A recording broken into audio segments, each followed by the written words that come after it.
Muito cuidado, porque aquilo que você faz com a sua namorada hoje pode ser exatamente aquilo que a sua futura namorada vai fazer com você. Muito prazer, para você que não me conhece, meu nome é Thomas Serrini, eu sou poeta, escritor e psicanalista. Aqui nesse perfil eu falo sobre relacionamento amoroso, sempre sob o olhar da psicanálise. E nesse vídeo eu vou compartilhar com você um caso real, um caso concreto de um amigo meu, de alguns anos atrás, que vivenciou justamente essa situação, onde ele viveu um relacionamento amoroso com determinada mulher. Esse relacionamento amoroso acabou, e acabou até que de uma forma amistosa, de uma forma amigável, e isso vai ser essencial para a análise desse vídeo. E depois, quando ele entrou num novo relacionamento, ele se viu muito perdido de si, agindo no novo relacionamento como, na verdade, a sua companheira agia antes. E eu vou explicar nesse vídeo justamente o porquê que isso pode acontecer. Para isso, vamos dar alguns nomes fictícios aqui. Vamos dar os nomes de João, Maria e Joana. Perfeito? João namora com Maria. João é um pouco cafajeste, certo? Esse meu amigo João era um pouco danadinho. Era uma pessoa que, de certa forma, manipulava bastante Maria, que não chegava a trair Maria, mas sabe quando o homem age de modo a ficar muito próximo da traição? Nada que realmente consuma um adultério, mas, de certa forma, flertava, se aproximava, saía em ambientes onde acabava ficando um pouco disponível para o contato com outras mulheres. Ele também era uma pessoa que chegava muito tarde em casa, apesar disso ser uma reclamação constante de Maria. João era um cara que não abria mão de absolutamente nada, das suas vontades, dos seus desejos. Então, as quartas de futebol, por exemplo, era algo que ele nunca renunciou. Os finais de semana, onde tinham festas e tinham baladas e tinham noitadas, foi algo que ele nunca renunciou também. Ainda que Maria não quisesse ir, João era um cara que simplesmente deixava Maria em casa e ia sozinho. Então, de certa forma, João fez Maria comer um pouquinho o pão que o diabo amassou. Maria foi tolerando esse comportamento ao longo do relacionamento e eles foram dando um jeito de manter essa relação. É claro que nós podemos julgá-los, nós podemos julgar Maria por ter aceitado tudo isso, João por ter feito o que fez, mas de todo modo não é para isso que eu estou gravando esse vídeo.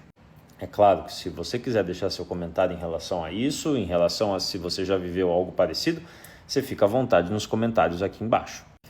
Mas fato é que chegou o momento do término. Foi um término consensual. João e Maria se perceberam como um casal que havia ficado muito amistoso, muito amigável, muito fraternal. E a parte de homem e mulher havia se perdido, né? A parte de interesse, de desejo, até de construção de planos futuros, como família, como casamento, como coisas para além daquilo que eles já tinham, simplesmente se esvaziou, não perdurou. E diante disso, eles tiveram uma conversa muito sincera, muito sóbria e resolveram terminar. Ok? Beleza. Assim que eles terminaram, passados alguns meses, poucos meses, João conhece Joana. E João se atrai muito por Joana. Joana tem uma personalidade, um comportamento completamente diferente de Maria. Joana é mais extrovertida, Joana tem uma personalidade mais forte. Joana chega a ser classificada por João como alguém mais parecida com ele, alguém menos blasé, que era o caso de Maria. Joana, pelo contrário, era uma pessoa que de fato se comportava de uma maneira muito aproximada daquilo que João fazia. Tinha muitos amigos, saía bastante, era viva, era uma pessoa que levava a vida na máxima potência. E aquilo a princípio chamou muito o interesse de João, porque João achou, e foi o relato que ele me passou na época, que havia encontrado a sua cara metade, a sua versão feminina, e que por isso eles dariam certo. Bom, João e Joana começaram um relacionamento. E conforme o tempo foi passando, João foi percebendo que ele estava no lugar que Maria ocupava no relacionamento que ele tinha anteriormente. Que Joana começou a fazer com ele várias coisas e colocá-lo em situações e fazer com que ele vivenciasse sentimentos que antes ele não experimentava, mas que agora com Joana ele passou a experimentar. Sentimentos, situações, experiências e circunstâncias que eram parecidas com as que ele fez com que Maria sentisse e passasse anteriormente. E aí você pode virar para um psicanalista e perguntar, meu Deus, mas existe alguma maneira disso acontecer? Que não seja, por exemplo, a lei da semeadura, a que se faz, a que se paga, etc, etc, etc? E a verdade é que existe. Lembra que eu falei que o relacionamento com Maria terminou de maneira amistosa? Uma coisa que eu não disse, mas informo-te agora, é que o relacionamento foi bastante duradouro.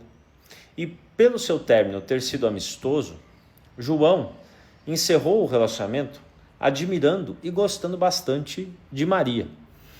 Fato é que, quando esse término ocorreu, pode ser que João tenha entrado numa espécie de luto amoroso em virtude da perda do relacionamento.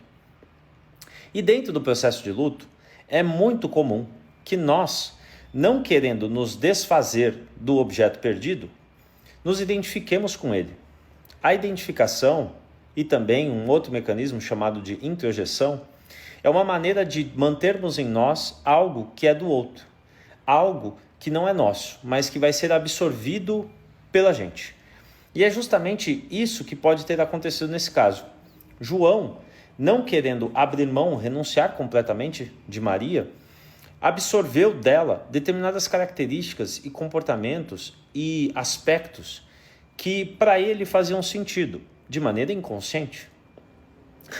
E a partir do momento que ele absorveu essas características e começou a agir a partir delas, fato é que quando ele encontrou Joana e percebeu que Joana iria ocupar a posição que anteriormente ele havia ocupado dentro da relação, ele se percebeu num campo fértil, num lugar extremamente potencial, para justamente agir como Maria agia antes, como Maria se comportava com ele. Justamente por quê? Porque durante o luto amoroso existe essa identificação com o objeto perdido, essa introjeção do objeto perdido e dos seus aspectos, das suas características, dos seus detalhes, das formas como ele age, se comporta e é, ao ponto de você passar a sê-lo também. E nessa maneira, nesse novo relacionamento, João, identificado com Maria, com a qual terminaste, passou a agir como ela diante de Joana. E passou também a viver uma confusão completa, por não entender que raios que estava acontecendo, que aquilo que ele nunca tinha sentido antes na vida com Maria, num relacionamento de muito tempo, num relacionamento recente e até precoce com Joana, já estava sentindo. Incômodos que, por exemplo, diziam respeito aos ciúmes. Gente, eu nunca tive os ciúmes de Maria, João dizia. Agora de Joana, meu Deus do céu, eu quero pegar o celular, eu quero saber onde ela está, eu quero ver a localização. Eu nunca tinha pensado nos ex de Maria. De Joana, eu não paro de pensar e etc.